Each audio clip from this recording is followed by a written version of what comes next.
Hello!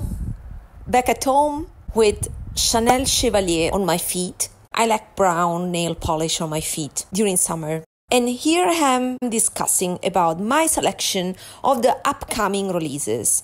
Is a selection of what I consider the best on the market, the most interesting things to me. And of course, I will refer to Instagram pages that I will link down below in the description box, and you will see referenced also on the screen. I would start with something that is already available for purchase, and you will find shopping links in my description box that usually are affiliate, so I get a small commission if you decide to purchase through my links at no extra cost for you. And I would start with the Pucci Guerlain X PUCCI collection. That is pure packaging, but honestly, I like it. I like the packaging of the eyeshadow palette, although the palette itself is ugly. It's a strong word, but the point is, it's lazy. Stark white and matte black, such basic colors that everybody has in even better formulas. I don't think I have a Beige de Gelée stark white. If this palette was Beige de Gelée, I would have purchased it. But since it's standard powder, I own these colors. The purple is also old-fashioned, and the orange red, I have it already in Succo formulation that is better. I confess I like the palette just for the packaging, and I'll share you my strategy. I think this palette will be a flop because it is not wearable. My strategy is I don't care for the palette, but if it goes on sale, deeply on sale, like 50% off or something like that, then I may consider it just for the packaging. I will remove the eyeshadows and put my ideal quad. I don't know if this palette will be available. I have no idea of how limited it will be. But that is my strategy, and I confess that I'm interested in the meteorites. Again, just for the packaging, but again, I will wait for a sale, because I think that this collection will be sold not only on the official Guerlain, and I've seen also on the official Emilio Pucci website, that is the fashion designer.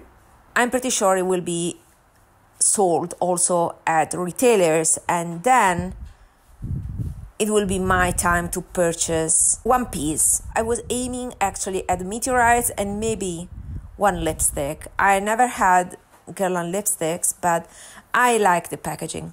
It's a little bit futuristic. It gives me, I don't know, 60s vibes, something like that. I'm not into Emilio Pucci, and I don't know if you know that Emilio Pucci is under the umbrella of Louis Vuitton by now. The designer is longly dead. It does not have anything of the original brand. That is my point.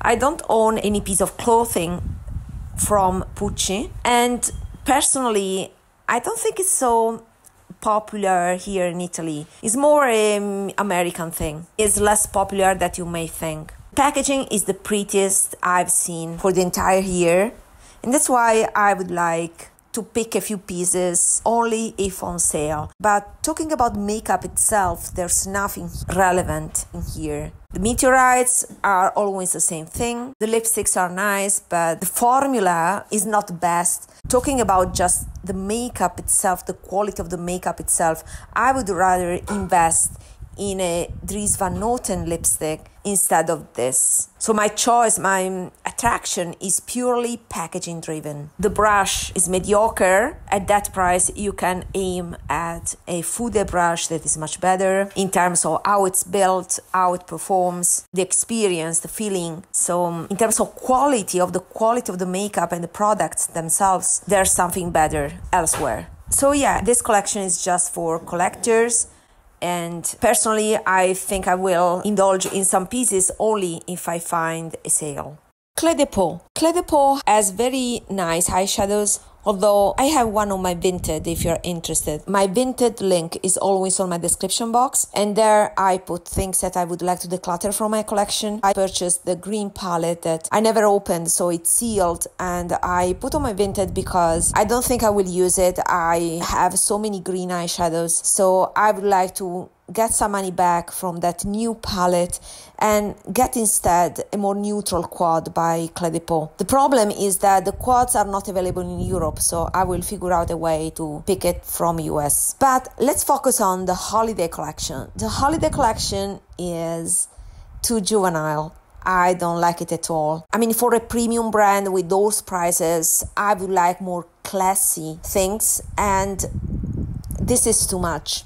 The indulgence on decorations and a little bit of girly effect that for my taste is a bit too much. I would have liked something simpler. An association that I would like to share with you is that the eyeshadow quad looks almost identical to the one released for Holidays 2022. It's kind of a repeat, so I will skip Cle de Peau entirely and instead aiming at a permanent quad. As I often say, the new is not the best usually. Sometimes I just aim to the core collection, the permanent collection, because those are designed to stay for a while. I will just try to buy a permanent quad that is a better color story for me. In other association, let's compare the Givenchy Holiday 2024 collection with the Hermes one. I don't know if Hermes is truly holiday or just fall. The palette have something in common, right? There's that blue shade that looks similar in both the collections.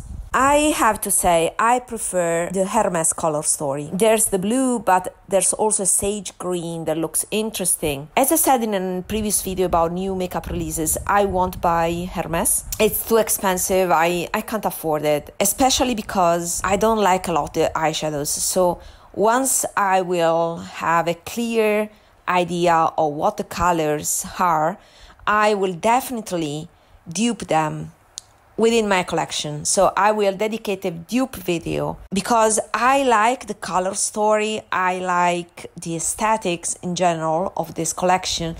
The nail polish are amazing as well. I mean, I like those colors. Khaki, brown, orangey brown paired with blue are very elegant. I own these colors. I can definitely dupe the vibes. Not only the vibes, I think I can make a better version of this collection with my curated collection. So stay tuned for that. But back to the theme of this video, I'm gonna say that out of the two, I prefer the Hermes.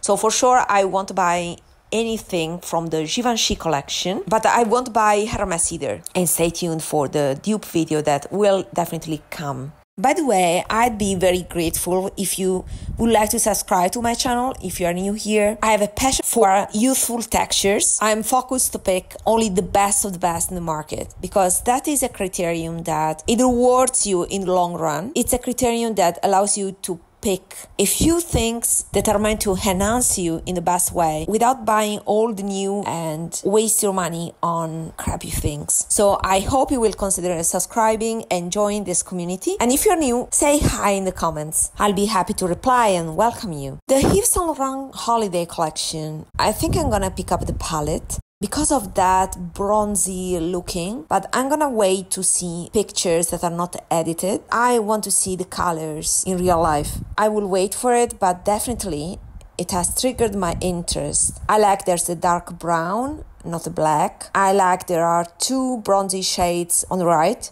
One it is a pinkish bronze, another is a golden bronze. There's a darker quality, a little bit muted as well.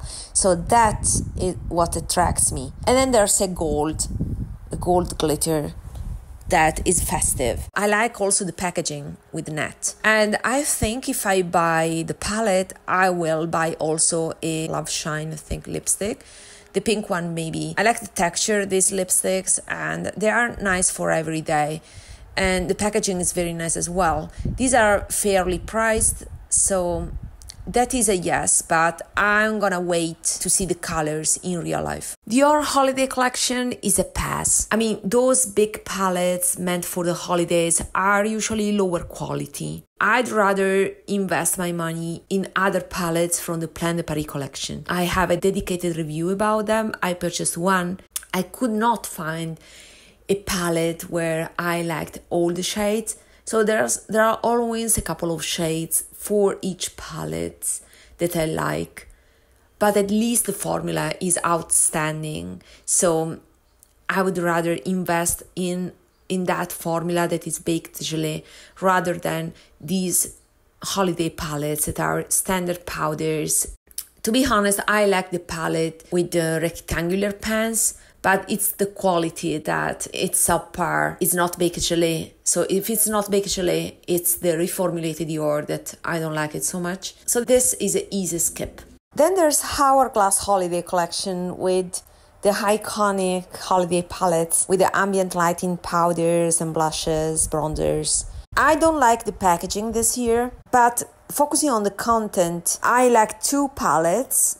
The middle one, that is the brightest, and also the lighter one. Last year, I managed to stay strong and avoiding buying the jellyfish palette. The problem I have with Hourglass is that the bronzers are my favorite formula, but they are too orange. They're usually too orange, with the only exception of the one that was in the Ghost palette from many years ago at this point. I think it was 2019 when the Ghost palette was released, but they have not released the coolest shade in that Ghost palette anymore. The one in the Jellyfish palette was not that one. So I'm waiting to read the shade names to have a clear idea of what is a repeat and what is new and what is a repromote. And if finally they decide to include a cooler toned bronzer in the lightest palette, then I will buy it. I'm waiting to know more about these palettes. And finally, a release by Hindash. Hindash is going to release 3 highlighters in the baked gelée formula, and that always calls my name. However, I will wait for reviews before judging them, but from what I'm seeing from the previews, I'm afraid these are standard colors. Yeah, the descriptions of the colors are such that they look like unique, but they look like shades that have been released from many other brands. And I'm thinking about House Labs, for example. House Labs has also a whitish highlighter. The one by Hindash looks also glittery, so it's not my cup of tea, but I think they want to mimic the Fenty Beauty whitish glittery highlighter, Glitter Bomb, I think it's called. And then there's the pink to gold shimmer that has been done by House Labs, but also by Smashbox in the past and by MAC Cosmetics. I even purchased it in the past and decluttered again because it was too glittery. I'm afraid that also when it comes to the pink to gold highlighter, the shift will be a warm gold. It is unflattering on me. And then there's a bronze that should be a highlighter for dark skin. But rather than Hindash, I still have Hermes baked gelée products in my wish list. So I think I would rather buy Hermes, again, permanent products over these ones that I think will be permanent as well. I'm not sure. But anyway, I'm intrigued because of the formula, but when I look into the colors, I'm not thrilled anymore. So therefore for me are a no. But I'm gonna wait to see them again in real life and with unfiltered swatches if I like them. That's it for today. Let me know what you think in the comments and let's chat together about these new releases. Most of them are holiday releases already. So we are approaching the holiday season. It's the most exciting time of the year. Let me know your plans and see you in my next video. Bye bye.